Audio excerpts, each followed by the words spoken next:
मेरी लाइफ भी बहुत बदली है पिछले कुछ सालों में। एंड आई थिंक हम भी जब बात कर रहे थे सर, मेरे पास जितनी ज़्यादा चीज़ें आ रही हैं, लाइक ठीक है, बहुत अच्छी बात है, बंगले गाड़ी ये सब आपने सब अचीव कर लिया, there is a point beyond wit, कोई किसी का महत्व नहीं है। बिल्कुल। अब मैं एक्चुअली इस बारे में सोचता हूँ, बिकॉज वे टॉक मच चक्रा, सब बोलते हैं चक्र एक्टिवेट करना है, उस चक्र से ऊपर नहीं जा रही है वो।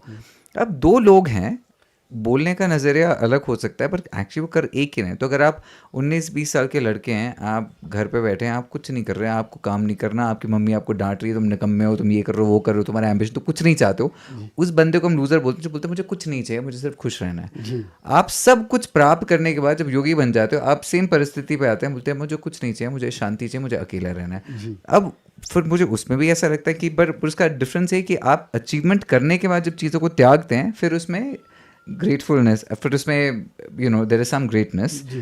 Eight the same time having no ambition has nothing. अब चक्रा की परिस्थिति से मैंने कितना बड़ा बिजनेस किया है, मैंने क्या अचीव किया है, ये वो सांसारिक चीज़ों से तो स्पिरिचुअलिटी का कोई लेना देना होना नहीं चाहिए, जी। जी। जी।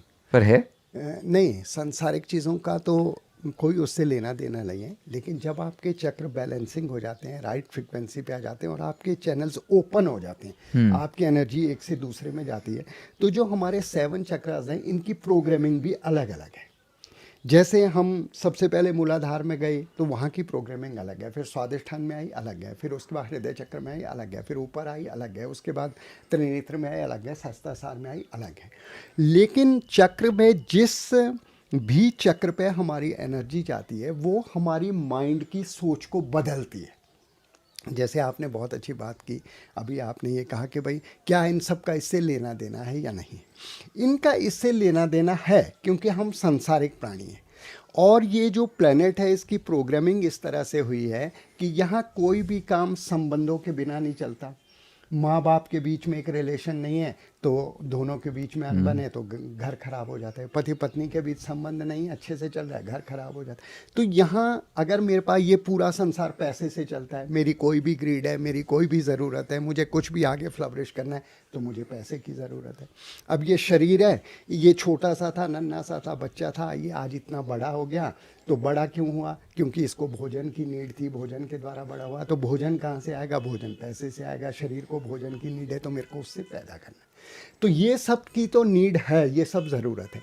लेकिन चक्र की एक खासियत ये है कि जब आपके चक्र ओपन होते हैं, उसकी जब प्रोग्रामिंग ओपन होती है और आपका ये पूरा का पूरा शरीर एक राइट फ्रिक्वेंसी पे, एक बैलेंसिंग पे आ जाता है, तो जो चक्र ओपन होता है उससे आपके माइंड की जो सोचने की शक्ति है, जो चीज़ों को देखने की शक्ति है, वो बदल जाती है।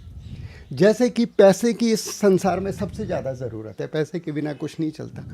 अभी क्या है कि जब हमारे पास पैसा आता है तो हर व्यक्ति जो है पैसा अपने लिए बहुत, भारत में, विदेशों की मैं बात नहीं कर रहा हूँ, भारत में एक मेंटेलिटी हमारी ऐसी बन गई है कि जब हम पैसा कमाते हैं तो हम उस पैसे को अपने ऊपर बहुत खर्च कम करते हैं।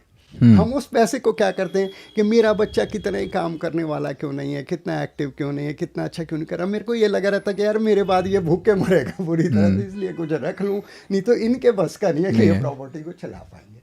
तो हमारी सोच वहाँ तक रह जाती है। लेकिन अगर आपके चक्र बिल्कुल बैलेंसिंग है, राइट फ्रिक्वेंसी पे है, आपके चैनल ओपन है, तो आपकी उसी पैसे को देखने की दृष्टि बदल जाती है। पहले तो आपको ये समझ आता है कि पूत सपूत तो क्यों धन संचय और पूत कपूत तो क्यों धन संचय। आपके दिमाग में ये समझ आने लग जाता है कि अगर ये बुद्धिमान है मेरा बच्चा, अगर ये बच्चा मेरे से, मेरी चीज़ों को, मेरे संस्कारों को, मेरी चीज़ों को समझ रहा है, तो ये मेरे से अच्छा एक करके दिखाएगा। ये मेरे को एक जनरेशन गैप दिखाएगा कि मैंने जो तरक्की करी ये मेरे को उससे बड़ी तरक्की करके दिखाएगा। तो आपका मोह वही ख़त्म हो गया पैसे के प्रति। आपको समझ आ गया कि मेरे को इसके लिए नहीं रखना है, अगर ये सही है तो ये आगे करके दिखाएगा। जैसे मैं जब भी आपको देखता हूँ या कहीं भी मेरी आपके प्रति बात चलती है तो मैं हमेशा एक एग्जाम्पल बताता हूँ कि यार ये पारस है, देख हमारी बहन थी, कितनी छोटी एज में, 38 ईयर्स में उसने अपने शरीर को छोड़ दिया और ये इतना छोटा था और इसके पास तो कोई इतना बैकग्राउंड नहीं था जो इसको समझाता, सपोर्ट करता। लेकिन इसके अंदर एक लगन थी, इसके अंदर एक पैशन था, इसके अंदर एक हार्ड वर्क करने की इच्छा थी। तो आज ये व्यक्ति कहाँ से कहाँ पहुँच गया, इतना बड़ा बिजनेसमैन पहुँच गया जो 300 करोड़ की टर्नओवर दे रहा है और जिसका टारगेट 1000 करोड़ तक का। तो ये एक बड़ी चीज़ आपको पैसे की वे समझ आ गई। दूसरे क्या है, फिर जो पैसा है उसको आपको एक चीज़ और समझ आती है कि जब आपके पास बहुत पैसा आना शुरू हो जाता है। मैं आपको एक छोटी सी घटना बताता हूँ कि मैं पिछले 12 साल से एक भी रुपया नहीं कमा रहा हूँ। मेरे पास जो रेंट आता है उसी से मेरा खर्चा चल रहा है। तो मेरे दिमाग में वो जब मेरे चैनल्स बैलेंसिंग हुए और उनकी फ्रिक्वेंसी सही आ गई और वो ओपन हुए, उनकी प्रोग्रामिंग ओपन हुई, तो मुझे ये समझ आया कि यार मेरे पास जो आ रहा है रेंट, उससे मेरा जीवन तो बड़े शांति से चल रहा है। जितना जीवन की छोटी सी नीड है वो मेरे को पूरी हो रही है। लेकिन मेरी ग्रीड ख़त्म हुई। मेरे को ये नहीं लगा कि यार मेरे बाकी भाइयों के पास तो 20-20, 25-25 लाख की कारें हैं, लेकिन मैं अभी 2-3 लाख की कार में बैठा हूँ कि मैं भी उसको अचीव करूँ। या यार ये लोग तो इतना सारा फॉरेन ट्रैवल करते हैं और मेरे को भी करना चाहिए, तो मैं जुगाड़ में नहीं लगा। मेरे को ये समझ आने लग गया कि मेरे पास जो नीड है मैं उससे अपने ड्रीम्स को फुलफ़िल करूं, और मैं बड़ा शांत हो गया। मेरी ग्रीड ख़त्म हुई, पैसे को समझने की इच्छा हुई, और मेरे अंदर लस्ट ख़त्म हुई, पैसे की वासना ख़त्म हो गई। तो वो किससे हुई? जब मेरे चक्र बैलेंसिंग में आए और वो राइट फ्रिक्वेंसी में आए, और मुझे उसकी समझने की ज़रूरत।